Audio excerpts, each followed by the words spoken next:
ஒண்ணும் புரியல. இந்த பிள்ளை என்ன வேலையை பார்த்துட்டு இருந்திருக்குன்னு. என்ன தைரியம் இருந்தா பண்றது அவ்வளவு பண்ணிட்டு இவ்வளவு தைரியமா வீட்டுக்கே வந்திருப்பீங்க. சார் ஒரு நிமிஷம், உங்ககிட்ட பேசணுன்றதுக்காக தான் இவ்வளவு தூரமா தேடி வந்திருக்கோம். நானும் சத்யாவும் விரும்புறோம்னு உங்களுக்கு தெரிஞ்சிருக்கும்னு நினைக்கிறேன். இங்க பாருங்க, ஏற்கனவே ஏதோ ஒரு அளவுக்கு தெரிஞ்ச பையன்றனாலதான் இவ்வளவு நேரமா அமைதியா நின்னுகிட்டு இருக்கேன். இல்ல இந்நேரம் வாசல் வழி வந்து நின்னதுக்கெல்லாம் விஷயம் வேற மாதிரி போயிருக்கோம். உங்களுக்கு தேவையில்ல தம்பி, ஒழுங்க வீட்டை பார்த்து போய் சேருங்க. இவ்வளவு தூரத்துக்கு அப்புறமும் மரியாதையா பேசிட்டு இருக்கனா மரியாதையை காப்பாத்திக்க பாருங்க. அவனோ சின்ன பொண்ணு, அவளுக்கு ஒண்ணும் தெரியாது. இதோட என் பொண்ணை பாக்குறது பேசுறதுன்றத விஷயத்துக்கெல்லாம் நிறுத்திக்கணும். இல்ல அதுக்கு பிறகும் வேற மாதிரி எல்லாம் ஆகணும்ன்றதுக்கு வழி போடாதீங்க சொல்லிட்டேன். வாசல்ல வச்சு இப்படி கத்திட்டு கிடக்காரு அண்ணே. ஐயோ, என்ன நடக்க போகுதோ தெரியல. இந்த பிள்ளை சும்மா இல்லாம என்னென்னதெல்லாம் எடுத்து வச்சிருக்கு. தம்பி கொஞ்சம் அவசரப்படாம கோவப்படாம என்ன சொல்ல வரும்னு காது கொடுத்து கேளுங்க.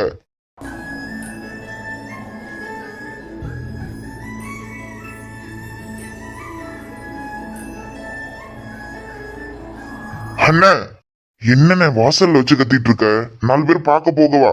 என்னடா வீட்டுக்குள்ள கூட்டி வச்சு உறவாட்ட சொல்றியோ? ஐயோ இல்லண்ணே, அவங்க என்னவோ பேசுறதுக்காக தானே வந்திருக்காங்க. எதுவா இருந்தாலும் நம்ம வீட்டு விஷயம் வெளியே போக கூடாது பாத்தீங்களா? உள்ள கூப்பிட்டு என்னன்னு கேளுங்கண்ணே. எப்படி வாசலோட பேசிட்டு இருந்த தெருவுல போற வர ஆள் எல்லாம் பாத்துட்டு தானே போவோம். கடவுளே ப்ளீஸ், வீட்டுக்கு வந்திருக்கவங்க மனசெல்லாம் கஷ்டப்படுற மாதிரி எல்லாம் அப்பா எதுவும் பேசிடக்கூடாது. என்ன நடக்க போகுதுன்னு தெரியல, ஆனா பயமா இருக்கு ரொம்ப. உங்ககிட்ட ஒண்ணு மட்டும் கேட்டுக்கிறேன். விஜய் எங்க 2 பேரும் சம்பந்தப்பட்ட விஷயத்த பத்தி தான் பேச வந்திருக்கான்னு நல்லா தெரியுது.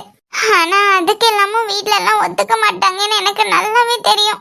நான் கேக்குறது ஒண்ணுதான், ஒருவேளை வீட்ல ஒத்துக்கவே இல்லைனாலும் அவங்களுக்கு மனசு கஷ்டப்படுற மாதிரி இல்ல அவங்கள அசிங்கப்படுத்துற மாதிரி எந்த விஷயமும் இங்க நடந்துடக்கூடாது. நான் கிடைக்கணும்ன்றதுக்காக அவன் எவ்வளவுதான் கஷ்டப்படுவான். ப்ளீஸ் ப்ளீஸ் ப்ளீஸ், என்ன இங்க பெருசா எந்த பிரச்சனையும் வந்துடக்கூடாது.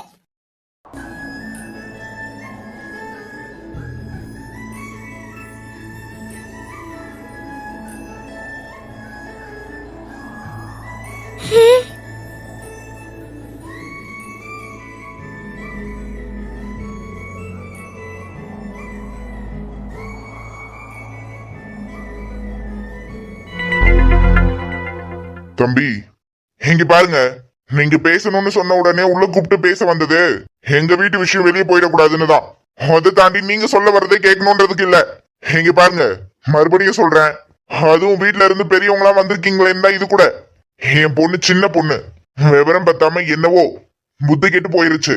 இங்க பாருங்க ஐயா, இனி உங்க பேரை என் பொண்ணை பாக்குறது பேசுறதுன்னு எந்த வேலையும் வச்சுக்க கூடாது. எங்க குடும்பத்துக்குன்னு ஒரு மரியாதை இருக்கு. அனாவசியமா அதை வெளியே வச்சு போக்கிக்க வேண்டாம்னு உள்ள கூப்பிட்டு பேச வந்தது. புரிஞ்சிருக்கும்னு நினைக்கிறேன்.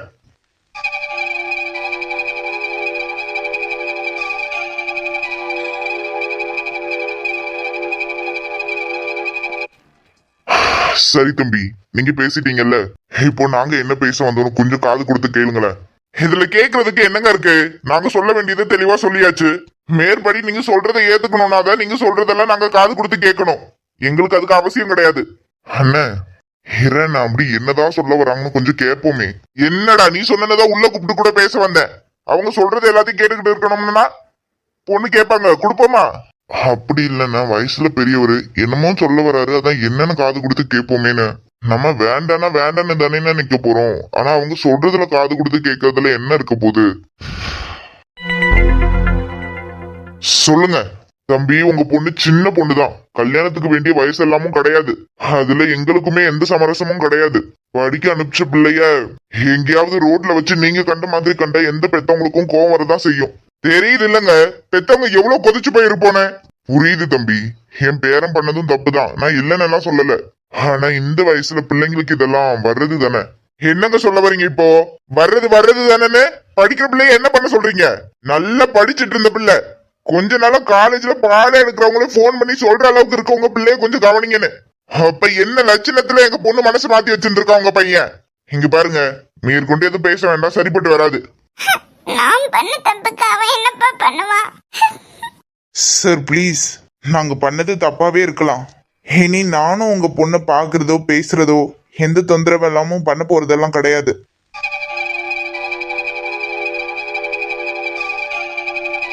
ஆனா ஒரு விஷயம் மட்டும், அவன் மேல எந்த தப்பும் கிடையாது. ஆரம்பத்துல இருந்து அவளை லவ் பண்றேன்னு சொன்னதெல்லாம் நான் தான். கொஞ்ச நாளுக்கு பிறகுதான் அவளுக்கும் என்ன பிடிச்சது. அவ மேல எல்லாம் எந்த தப்பும் கிடையாது சார். உங்க பொண்ணு படிக்கட்டும், இன்ஜினியரிங் படிக்கிறா, இன்னும் 4 வருஷம் என்ன, அதுக்கு மேல கூட என்ன டிகிரி வேணா பண்ணட்டும். ஆனா நான் வெயிட் பண்றேன் சார். உங்க பொண்ணுக்காக எத்தனை வருஷம் வேணாலும் நான் வெயிட் பண்றேன். சத்யா இப்போதைக்கு நல்லா படிக்கட்டும். இடையில நான் அவளை பாக்குறதோ பேசுறதோ எந்த வேலையும் இல்ல. அவ மேல தப்பு இருக்குன்னு நினைச்சு தயவு செய்து அவளை கஷ்டப்படுத்திடாதீங்க. இப்போ கூட அவளை காலேஜ் போகாம வீட்டுல நிறுத்தி வச்சிருக்கிறதா கேள்விப்பட்டேன். போதும் சார், என்னால அவ எந்த கஷ்டமும் பட வேண்டாம். அவளை காலேஜுக்கு அனுப்பி பழையபடி படிக்க வைங்க. நான் வெயிட் பண்றேன் சார். தம்பி என்ன பேசுறீங்க? இதெல்லாம் ஆகாத வேலை. தம்பி இருங்களேன். என் பேரன் உங்க பொண்ணு கூட சுத்துறான்னதும் எதுவும் பொறுப்பு இல்லாம இருக்கான்னு நினைச்சிடாதீங்க. என் பேரன் இதுக்கு முந்தி எப்படியோ, இப்போ 1 மாசமா என் பையன் பிசினஸ் என் பேரன் தான் எடுத்து நடத்துறான். அப்படி சும்மா சுத்திட்டு கிடக்கான். வருங்காலத்துல நம்ம பிள்ளைய கொடுத்து அவன் என்னன்னு பார்த்து பண்ணலாம்னு நினைக்காதீங்க. வேலைக்கே போகலனாலும் தலைமுறைக்கு உட்காந்து சாப்பிடுற அளவுக்கு சொத்து கிடக்கு. ஆனா அதெல்லாம் கௌரவம் இல்லைல்ல. என் பேரன் தான் இப்ப கம்பெனி பொறுப்பெல்லாம் பாத்துக்கிறான். பொறுப்பான பையனா இருப்பான் தம்பி. நீங்க அதை நினைச்செல்லாம் எந்த கவலையும் பட வேண்டாம். அதுவும் இல்லாம என் பேரனே உங்க பொண்ணு படிப்பு முடிகிறவரெல்லாம் பார்க்க மாட்டேன் பேச மாட்டேன்னு தானே சொல்றான். வேற என்ன தம்பி எதிர்பார்க்கறீங்க? ஐயா என்ன பேசுறீங்க? கிராமத்தான் சொத்து பத்துக்கெல்லாம் எதுவும் குறைச்சல் இருக்கும்னு நினைச்சிடாதீங்க. ஊருக்குள்ள கேட்டு பாருங்க. சொத்து பத்துக்கெல்லாம் எங்களுக்கும் எந்த குறைச்சலும் கிடையாது. ஆனா அதுக்காகலாம் எங்க பொண்ணு உங்களுக்கு கட்டி கொடுக்க முடியாது. ஐயோ தம்பி, நான் சொன்னதை நீங்க தப்பா எடுத்துக்கிட்டீங்க. ஐயா உங்க பேரன் நல்ல பையன்தான், நாங்க இல்லைன்னு சொல்லல. ஆனா எங்க அண்ணனுக்கு பொண்ணு கொடுக்க விருப்பம் இருக்கணும்ல. ஏற்கனவே சொந்தத்துல அங்கங்க கேட்டுக்கிட்டு தான் இருக்காங்க. நாங்க தான் பிள்ளை படிக்குதுன்னு காத்திருக்கோம்.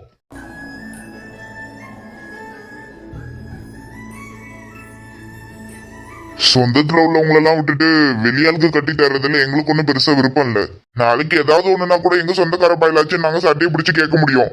இங்க பாருங்க, மறுபடியும் சொல்றேன், பொண்ணு சின்ன பொண்ணு. என் பொண்ணுக்கு விவரம் தெரியல. உங்க பையன் பேரன் தான் பெரிய பணக்காரன்னு சொல்றீங்கல்ல, உங்க தகுதிக்கு ஏத்த மாதிரி பாத்துட்டு போக வேண்டியதானே. ஏன் பொண்ணு நான் குடுக்கறது மாதிரி இல்லங்க. என்னக்கா, அவரை பார்த்தா நல்ல பையன் மாதிரி தான் இருக்கு. ஏன் மாமா ஒத்துக்காம இப்படி பேசுறாரு? அதான் சத்யா படிப்பு முடிகிற வரையில அவங்க வெயிட் பண்றேன்னு தானே சொல்றாங்க. எனக்கும் அந்த பையனை ஏற்கனவே தெரியும். நம்ம வீட்டுக்கு ஏற்கனவே வந்தெல்லாம் போயிருக்கான். நல்ல பையன்தான். என்ன இந்த ராணி அக்கா வீட்டுல ரேணு இருக்கால, அந்த பிள்ளைய காதலிச்சால ஒரு பையன், அவனுக்கு ஃப்ரெண்டு தான் இவன். அப்ப தெருவுல எல்லாம் இறங்கி நல்ல சண்டையாயிருச்சு. அதனால என்னவோ யோசிக்கிறாரா என்னன்னு தெரியல.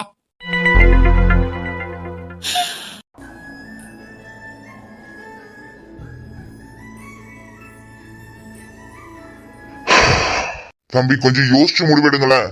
ஏன்னா உங்க பொண்ணு எங்க பையனை தான் விரும்புறா. எங்க பொண்ணை எப்படி கட்டுப்படுத்தணும்னு எங்களுக்கு தெரியும். நீங்க உங்க பேரனை சரி செய்ய பாருங்க. இவ்வளவு தூரம் பெரிய ஒரு வீடு தேடி வந்திருக்கீங்களே, என்னதான் மரியாதை கொடுத்து பேசிட்டு இருந்தோம். எங்க வார்த்தையை புரிஞ்சுப்பீங்கன்னு நினைக்கிறேன். தாத்தா. என்னடா? போதும் தாத்தா, கிளம்பலாம் வா. வரும்போதே சொல்லிதான் கூட்டிட்டு வந்தேன். கோவத்தை கட்டுப்படுத்த நான் பேசி பாக்குறேன். வேணா தாத்தா, இதுக்கு மேல நீங்க இருந்தனா உனக்கு மரியாதை இருக்காது. நான் எப்படி பார்க்கணுமோ பாத்துக்கிறேன். நீ கிளம்பு. டேய் சும்மா இரு, என்ன பேசுற? இல்ல தாத்தா, அவங்க தான் ஒத்த கால்ல நிக்கிறாங்கல்ல, பொண்ணு தரமாட்டேன்னு. அவ படிப்பு முடியட்டும் தாத்தா, நான் பாத்துக்கிறேன். நீ கிளம்பு. டேய் கொஞ்சம் தள்ளு.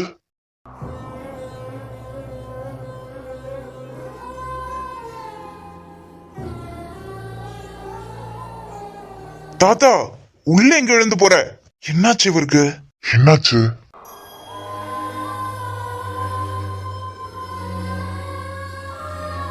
டேய் தக்காளி, எத்தனை வருஷம் ஆச்சு இந்த போட்டோ எடுத்து. இந்த போட்டோ நான் கண்ணுல காணுவேன்னு நினைச்சு கூட பாக்கல.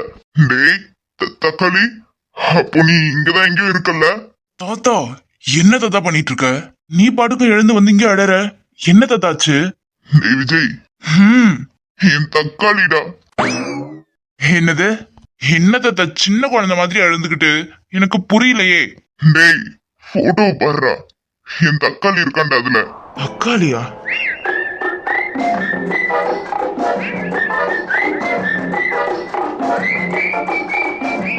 புரியல தாத்தா.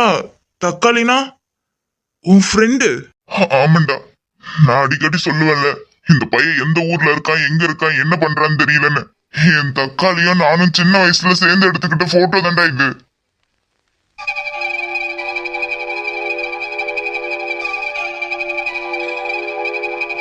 தாத்தா நிஜமாவா சொல்ற? இது நீயும் ஃப்ரெண்டும் இருக்க போட்டோ ஃப்ரேமா? ஆமாண்டா, சின்ன வயசுல நாங்க ஒண்ணு எடுத்துக்கிட்ட போட்டோ. 12 போறதுக்கு முன்னாடி நானும் அவனும் எடுத்துக்கிட்ட போட்டோ. தாத்தா என்னால நம்பவே முடியல தாத்தா. இத்தனை வருஷத்துக்கு அப்புறம் இந்த போட்டோவை நான் என் கண்ணுல பார்ப்பேன்னு எதிர்பார்க்கவே இல்லை. இந்த போட்டோ எங்க இருக்குன்னா கண்டிப்பா அவன் இங்க தாண்டா இருப்பான். ஐயா, என்னாச்சு? எதுக்கு கண்ணை கலங்கி இந்த போட்டோவை பார்த்த மாதிரி நின்னுகிட்டு இருக்கீங்க? தம்பி சொல்லுங்க ஐயா, இந்த இந்த போட்டோல இருக்கிறதா அது எங்க அப்பாவும் அவருக்கு சின்ன வயசு ஃப்ரெண்டும் உள்ள போட்டோ. என்ன சார் சொல்றீங்க? உங்க அப்பாவா? ஆமா, ஏன் கேக்குறீங்க? உங்க அப்பாவா? இதோ அப்பாவே வந்துட்டாரு. டேய் தக்காளி, யாருது? யாருங்க? டேய் யாருங்க? யாருன்னு தெரியலங்க. யாரு? டேய் தக்காளி. தக்காளியா? டேய் தக்காளி, என்ன ஞாபகம் இல்லையாடா? டேய் தக்காளி, என்ன மறந்துடாத. படிப்பு முடிஞ்சு சீக்கிரமே ஒன்னு பார்க்க வரேன். 55 வருஷத்துக்கு முன்ன கேட்ட அதே குரல். தக்காளி போயிட்டு வரேன். டேய் தக்காளி, டேய் அண்ணானோ. என்ன நடக்குதுங்க?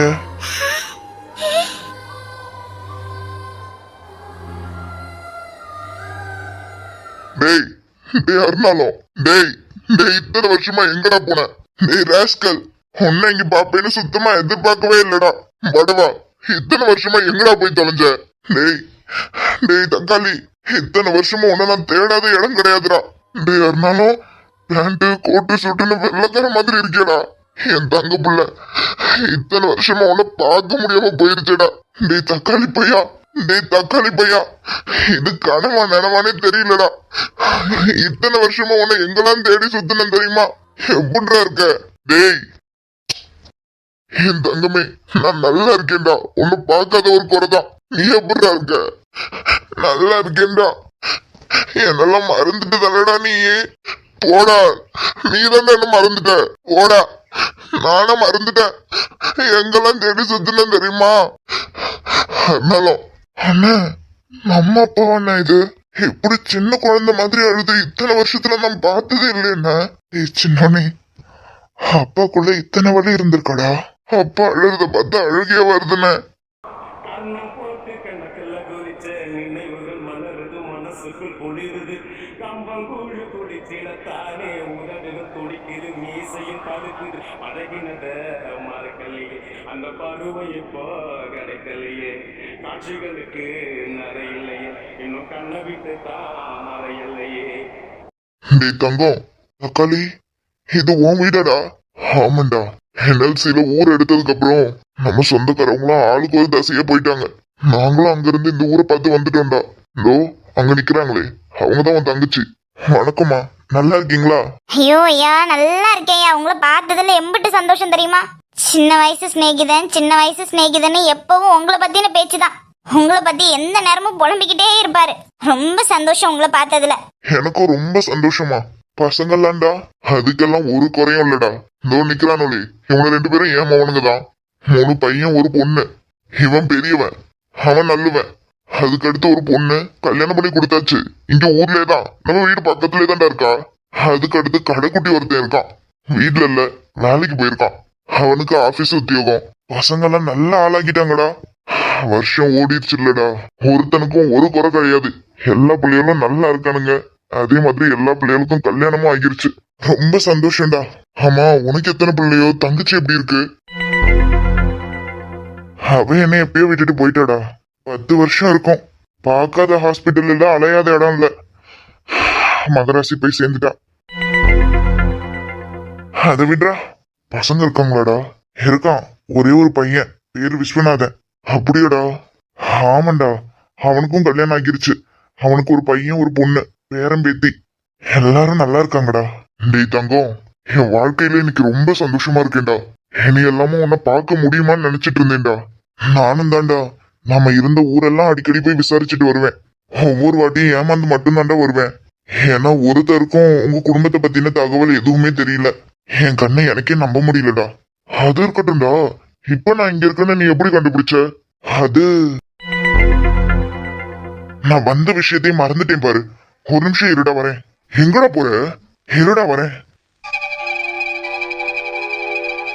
என்னடா டேய் தக்காளி, இத்தனை வருஷம் நம்ம பார்க்காம அங்க இங்க அழிஞ்சு திரிஞ்சு கடைசியில இன்னைக்குதான் பார்த்திருக்கோம். கிட்டத்தட்ட 55 வருஷம். ஆமா இருந்தாலும் இத்தனை வருஷத்துக்கு பிறகு நாம இன்னைக்கு சந்திச்சிருக்கோம்னா அதுக்கெல்லாம் காரணம் யாருன்னு தெரியுமா? யாருடா? இத்தனை வருஷத்துக்கு பிறகு நாம இன்னைக்கு சந்திச்சிருக்கோம்னா அதுக்கெல்லாமும் காரணம் இந்த 2 பிள்ளைங்களும் தான். என்னடா இருந்தாலும் சொல்ற? ஆமாண்டா. எப்படிடா நான் இருக்க இடம் உனக்கு தெரியும், இப்ப மட்டும் தேடி கண்டுபிடிச்சு வந்திருக்கேன்னு கேட்டல்ல? ஆமா. இப்ப கூடவும் உன்னை இங்க நான் பார்க்க போறேன்னு தெரிஞ்சு வரலடா. இது என் பேர் விஜய். இது உன் பேத்தி. உன் பேத்தி யாரையோ ஒருத்தர் காதலிக்கிறாள்ல, அது வேற யாரும் கிடையாது, என் பேரன்தான்.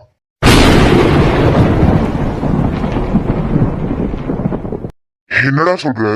ஆமாண்டா, என் பேரனும் உன் பேத்தியும் தாண்டா காதலிக்கிறாங்க. இவன் இருக்கானே உன் பேத்தி மேல சின்ன வயசுல ஸ்கூல் படிக்கும் போதுல இருந்தே அவ்வளவு பாசம் வச்சிருக்கான். ஒரு கட்டத்துல உன் பேத்திக்கும் என் பேரனை பிடிச்சு போயிருச்சு. நேத்து உன் பேத்தி என் பேரனை பார்க்க போனப்போதான் உன் பையன் பார்த்துட்டு வீட்டுல பிரச்சனை ஆகியிருக்கு போல் இருக்கு. உன் பேத்தி மனசு முழுக்க என் பேரன் தாண்டா இருக்கான்.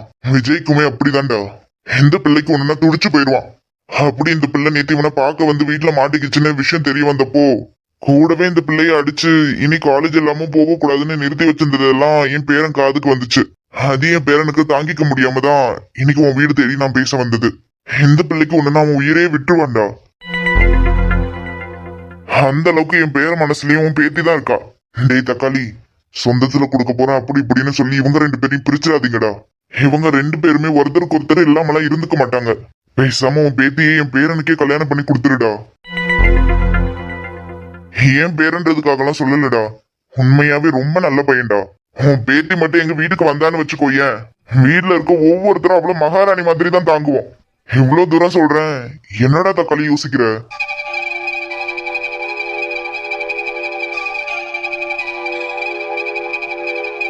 அதுக்குள்ளடா இருந்தாலும் என் பேத்தி ரொம்ப சின்ன பிள்ளைடா. அதுக்கு இப்ப கல்யாண பேச்செல்லாம் என்ன அவசியம் வந்து கிடக்குன்னு பாக்குறேன். அது இப்பதான் இந்த காலேஜுக்கு எல்லாமும் கூட வருஷம் போய் படிச்சுக்கிட்டு இருக்கு. டேய் டேய் டேய், உன் பேத்தியை என் பேரனுக்கு கொடுன்னு தாண்டா சொன்னேன்.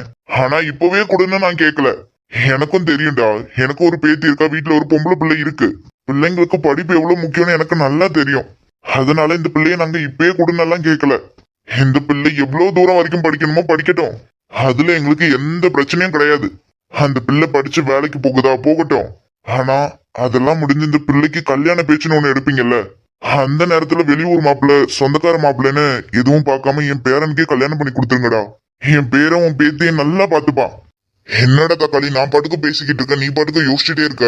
இன்னொரு விஷயம் சொல்றேன்டா, அப்படியே இப்ப நீங்க ஒத்துக்கிட்டா கூட இந்த பிள்ளை படிப்புல எதுவும் பாதிப்பு ஏற்படும் நினைச்சீங்கன்னா அப்படி எல்லாமும் கூட வராதுடா.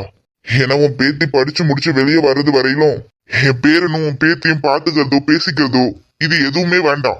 இந்த பொண்ணு அவ படிக்கிறது படிக்கட்டும். என் பேரனா உங்க அப்பா பிசினஸ பாத்துக்கிட்டு கொஞ்ச நாளைக்கு இருக்கட்டும். இந்த பிள்ளை படிச்சு முடியறது வரையில என் பேரனால இந்த பிள்ளைக்கு எந்த தொந்தரவும் ஏற்படாதுடா. பிளீஸ்டா, உன் பையன் தான் இதை புரிஞ்சுக்கல, நீயும் புரிஞ்சுக்காம விட்டுறாதுடா தக்காளி. இவங்க 2 பேரையும் பிரிச்சிடாதீங்கடா.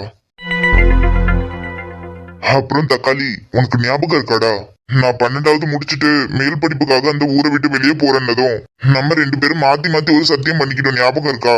நம்ம ஃப்ரெண்ட்ஷிப் எப்போ இதே மாதிரி தொடரன்றதுக்காக உனக்கும் எனக்கும் கல்யாணம் ஆனதுக்கு பிறகு உனக்கு பையனோ எனக்கு பொண்ணோ, இல்ல எனக்கு பையனோ உனக்கு பொண்ணோ இப்படி பிறந்துட்டாங்கன்னா அவங்க 2 பேருக்கும் கல்யாணம் பண்ணி வைக்கணும். அப்பதானே நம்ம உறவு நீடிக்கும்னு நாம முடிவு பண்ணிருந்தோம். சின்ன பிள்ளை வயசுல சத்தியம் பண்ணி கொடுத்தது அதெல்லாம் காத்தோட போயிருச்சுன்னு நினைக்கிறியா? டேய், அப்புறம் என்னடா, உன் பசங்களுக்கும் ஒருத்தர் விடாம கல்யாணம் ஆகிருச்சு, என் பையனுக்குமே அப்படிதான். நம்ம பிள்ளைங்க 2 பேருக்கும் மாத்தி மாத்தி கல்யாணம் பண்ணி வைக்கிற வாய்ப்பு தான் நமக்கு கிடைக்காம போயிருச்சு. ஆனா அதுலயும் அதிர்ஷ்டவசமா நீயும் நானும் இந்த முடிவு எடுக்காமையே உன் பேத்தியும் என் பேரனும் காதலிச்சிருக்காங்க. யோசிச்சு பாருடா, சின்ன வயசுல இருந்ததோட உன்னை என்னையும் தவிர்த்து உன் பசங்களுக்கோ இல்ல உன் வீட்டுல உள்ள ஆளுங்களுக்கோ என் வீட்டுல உள்ள ஆளுங்களுக்கோ யாருக்கும் நம்மளை பத்தி எதுவும் தெரியாது. ஏன் நம்ம 2 பேர் குடும்பத்துக்குமே இப்படி இவங்களுக்கு ஒரு ஃப்ரெண்ட்ஷிப் இருக்கு, இவங்க 2 பேருமே பாத்துப்பாங்கன்னு யாருமே நினைச்சு கூட பாத்துருக்க மாட்டாங்க. யாருக்குமே தெரியாதுடா. ஆனா எப்படி ஒரு பந்தம் அமைஞ்சிருக்கு பாத்தியா? உனக்கும் எனக்கும் ஒரு பந்தம் இருக்குன்னு உனக்கும் எனக்கும் மட்டும்தான் தெரியும். உன் பேத்திக்கும் என் பேரனுக்கும் இது எதுவுமே தெரியாது. ஆனா இது எதுவுமே தெரியாம அவங்க 2 பேர் மனசுக்கும் பிடிச்சு பழக ஆரம்பிச்சிருக்காங்க. சொல்ல போனா இவங்க 2 பேரும் சந்திச்சு ஒருத்தருக்கு ஒருத்தர் விரும்பலன்னா இன்னைக்கு நாம 2 பேருமே ஒருத்தரை பார்த்திருக்க முடிஞ்சிருக்காதுடா. இவங்க 2 பேரும் சேர்றதுனால நம்ம 2 பேரும் ஃப்ரெண்ட்ஷிப் மட்டும் இல்ல, 2 குடும்பமே ஒன்னா சேர போகுது. டேய், இப்படி 2 குடும்பமே சேர்றதுக்கு காரணமா இருக்க இவங்க 2 பேர் காதலையும் நாம அடிச்சிட வேணாம்டா.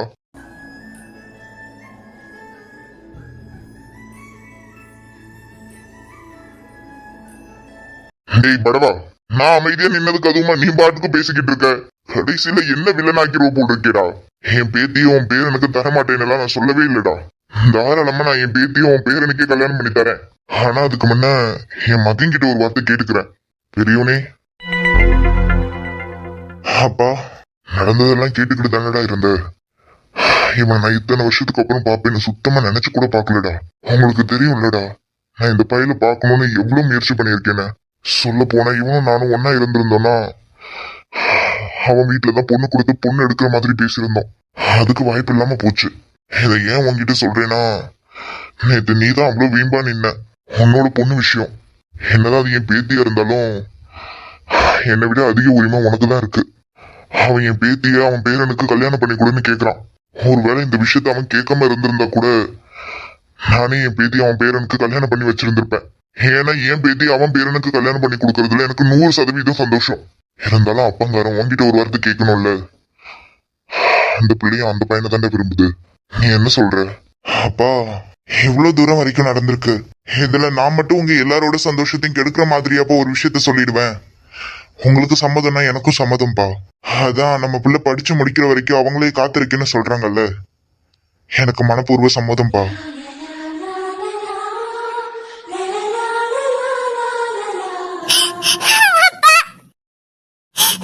அப்பா, ரொம்ப ரொம்ப தேங்க்ஸ்ப்பா.